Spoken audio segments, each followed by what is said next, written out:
शार्दुल ने शायद शिजा की कमजोर नफ्स पकड़ ली थी। बार बार गुलाम खाने भेज देने की धमकी देकर वो शिजा के चेहरे पर आने वाले घबराहट के भावों को पढ़ लेता था। जब शिजा गुलाम खाने भेज दिए जाने के नाम मात्र से कांप जाती तो शार्दुल को उसकी हालत देखकर जैसे अजीब सा लुत्फ मिलता।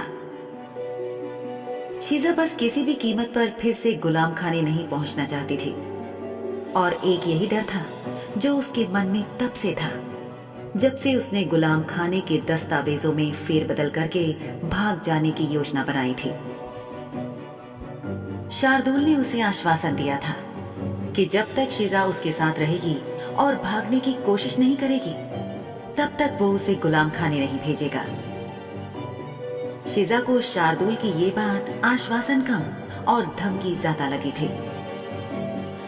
शार्दुल की बात न मानने पर गुलाम खाने भेज देने वाली बात उसे एक खुली चेतावनी की तरह लग रही थी। यानी ये तो तय था कि अगर कभी शिजा ने भागने की कोशिश की तो उसके साथ ऐसा ही कुछ होने वाला था। एक बात जो उसे समझ नहीं आती थी वो ये कि शार्दुल ने उसे अपने साथ अपने कमरे में क्यों रखा था। कभी कभी वो सोचती कि शायद ये कोई पिशाचों वाला तौर तरीका था, लेकिन जो भी हो था अजीब। कभी शिजा को लगता कि वो और कुछ नहीं बल्कि सिर्फ शार्दुल के मनोरंजन का जरिया थी और शार्दुल को उसे धमकाने और डराने में बड़ा मजा आता था।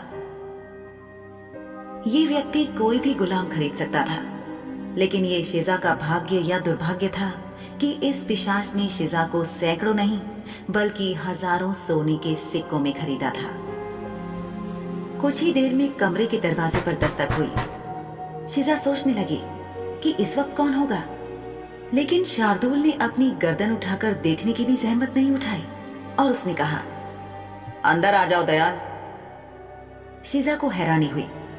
उसने सोचा कि शार्दुल या तो दयाल के दरवाजा खटखटाने की आवाज से उसे पहचान सकता था या फिर दयाल के आने का समय तय था और इसी से शार्दुल जान जाता था कि दरवाजे पर दयाल था।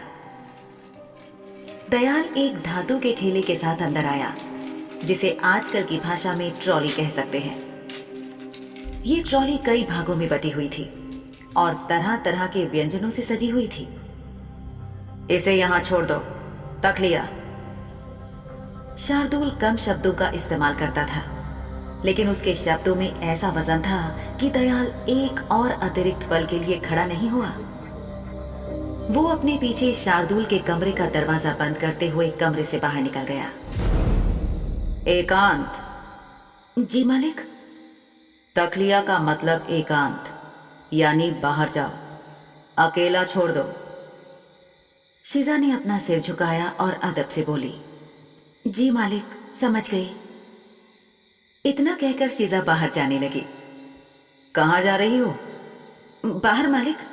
आपने तक लिया। शिजा की बात काटकर हंसते हुए शार्दुल बोला, तक लिया? हाँ, तुम्हें तक लिया। तुम इतनी बुद्धू हो ना निचड़िया। क नहीं ख, तखलिया। वापस आओ और बैठ जाओ। मैंने तुम्हें नहीं दयाल को जाने को कहा था। शिजा वापस पलटी और बिस्तर के पाए के पास जाकर गालीचे पर बैठ गई।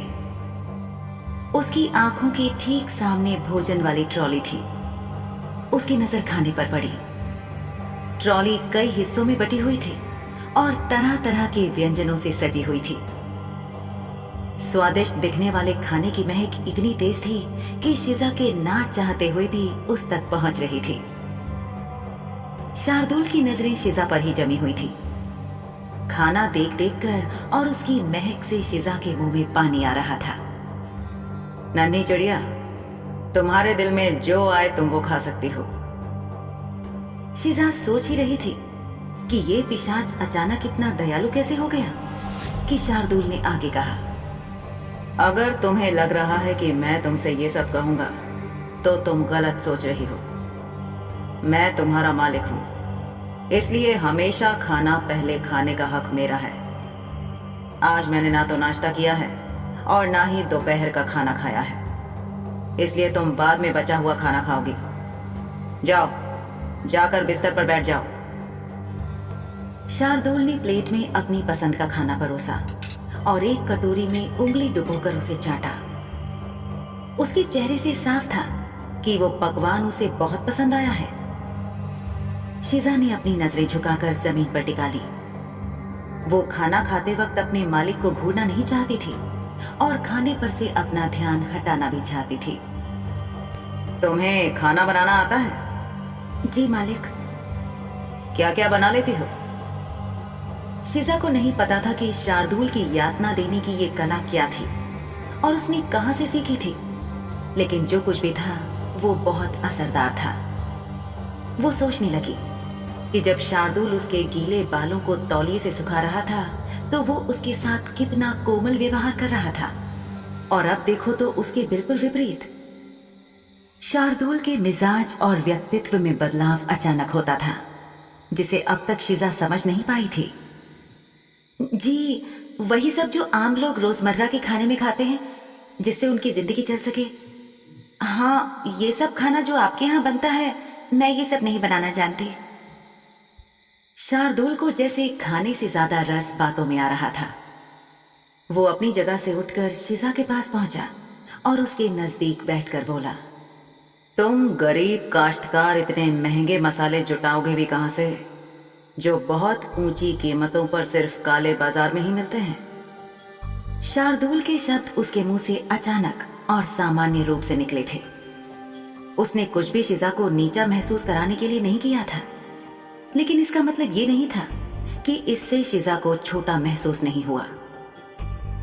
उसे कभी भी अमीर लोगों के साथ बातचीत करने और घुलने मिलने का मौका नहीं मिला था।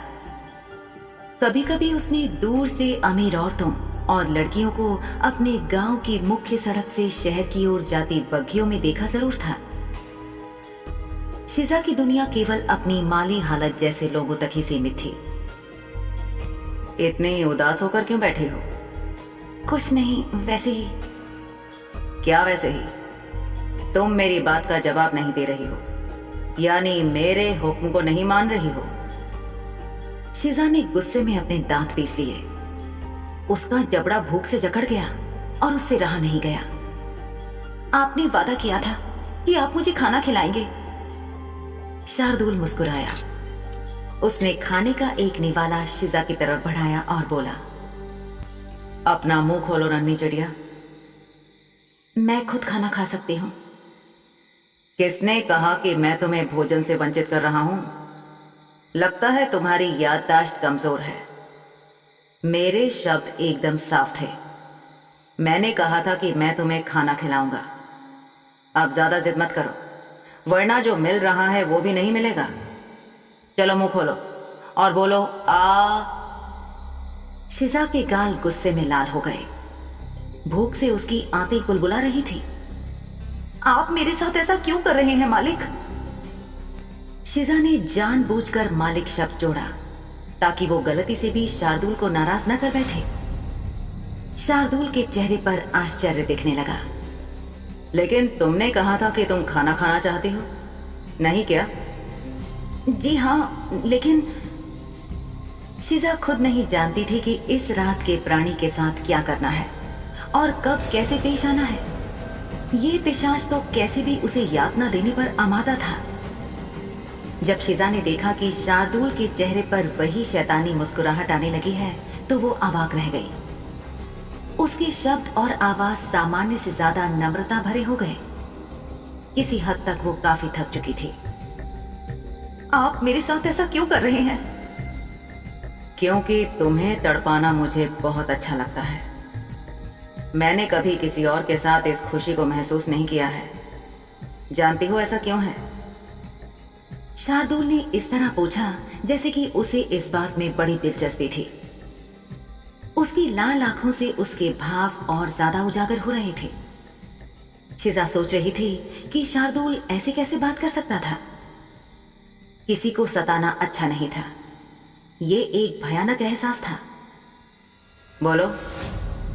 शायद इसलिए क्योंकि मैं आपकी गुलाम हूं, आपकी पालतू हूं। क्योंकि तुम बहुत खास हो नन्ही चिड़िया। शार्दुल ने ये बात बहुत नर्म लहजे में शिजा के करीब आकर कही। वो सोचने लगी कि ये क्या मजाक था। अगर कोई आपके लिए खास है तो क्या आप उसको यूं इस कदर सताते हैं, परेशान करते हैं? शिजा के ख्याल में शार्दुल को अपने शब्दों को तोलकर बोलने की जरूरत थी, लेकिन उसकी क्या मजाल कि वो शार्दुल को सलाह दे। शार्दुल गौर से शिजा के चेहरे पर आते जाते भावों को पढ़ रहा था। ऐसा लग रहा था जैसे उसे शिजा के भरोसा ना करने से चोट पहुंची हो। फिर वो मायूस होकर बोला, तो तुम्हें मेरी बात पर भरोसा नहीं है? खैर, आखिरी मौका है ये, अपना मुंह खोलो और खाना खा लो, वरना कल रात तक भूखी ही रहना। इतना कहकर शार्दुल ने एक निवाला हाथ में लिया और शिजा की तरफ बढ़ाया। शिजा उसके हाथ से बिल्कुल खाना नहीं चाहती थी, लेकिन उसके पेट में हो रही गुड़गुड़ ने उसे याद दिलाया कि वो बहुत ज्यादा देर तक अपनी भूख से नहीं लड़ सकती थी। सुबह से उसे खाना नहीं मिला था, देर रात हो चली थी और अगली रात तक भूखा रहना उसे नामुमकिन सा लगा। मरता क्या ना करता। शिजा ने अपना मुंह खोल दिया। शार्दुल ने निवाला उसके मुंह में डाला। शाबाश प्यारी लड़की। शार्दुल ने शिजा की तारीफ की और उसे तश्तरी में सजे तरह तरह के व्यंजन बारी बारी से खिलाता रहा। शिजा को इतनी भूख लगी थी कि वो फटाफट खाने लगी। कुछ निवाले खाने के बाद उसने गौर किया कि शार्दुल बहुत ध्यान से उसे सारे व्यंजन खिला रहा था, लेकिन खुद एक भी निवाला नहीं ले रहा था। उसका पूरा ध्यान सिर्फ शिजा को खाना खिलाने पर था। शिजा ने पूछ लिया, क्या आप खाना नहीं खाएंगे मालिक? मेरे पास कितना अच्छा पालतू जानवर है जो अपने मालिक के बारे में इतनी फिक्र करता है। ये कहकर शार्दुल ने एक और निवाला शिजा के मुंह में डाला और अगला खुद खा लिया।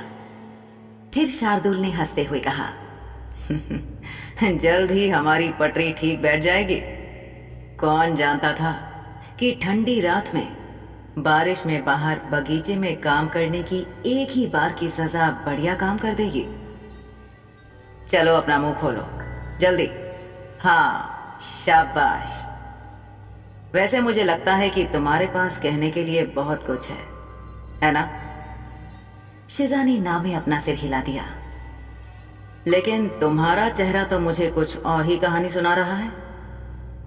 इस बात का फैसला करने के लिए जैसे ही मुझे थोड़ा वक्त मिलेगा, मैं जल्द ही तुम्हें कहीं लेकर जाऊंगा।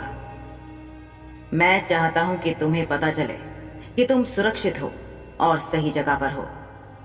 और इस बात की एक मजबूत मिसाल ये है कि मैंने अब तक की अपनी जिंदगी में कभी किसी को इस तरह खाना नहीं खिलाया है, सिवाय उस बड़े से भेड़िए जैसे कुत्ते को छोड़कर जो हवेली के पीछे वाले हिस्से में बंधा हुआ है। तुम इकलौती हो, वो भी इंसान। तुम्हें खुद पर फक्र महसूस होना चाहिए कि तुम्हारा ये व्यस्त मालिक तुम्हें खाना खिलाने के लिए खास तौर पर अपना समय दे रहा है। और मैं तुम्हें नन्ही चिड़िया भी तो बुलाता हूँ।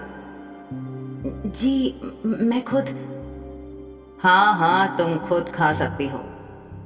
मुझे पता है कि तुम्हारे हाथ हैं शिजा, मैं अंधा नहीं हूं। शार्दुल की आवाज में तल्खी थी, जैसे वो शिजा को उसकी जगह याद दिला रहा हो। ये बात अलग थी कि वो दिल लगी में उसे खुद खाना खिला रहा था, पर था तो वो उसका मालिक ही। मैं तुम्हें नन्ही चिड़िया बुलाता हूं ना, ये एक प्यारा नाम है। अभी नहीं, कुछ वक्त बाद तुम्हें भी पता चल जाएगा। और खाना खाओगी? नहीं मालिक, मेरा पेट भर गया है। शार्दुल ने उससे दोबारा नहीं पूछा। इसकी दो वजह थी। पहली ये कि शार्दुल अपने गुलाम से एक ही सवाल दो बार कैसे पूछ सकता था, ये उसकी शान के खिलाफ था।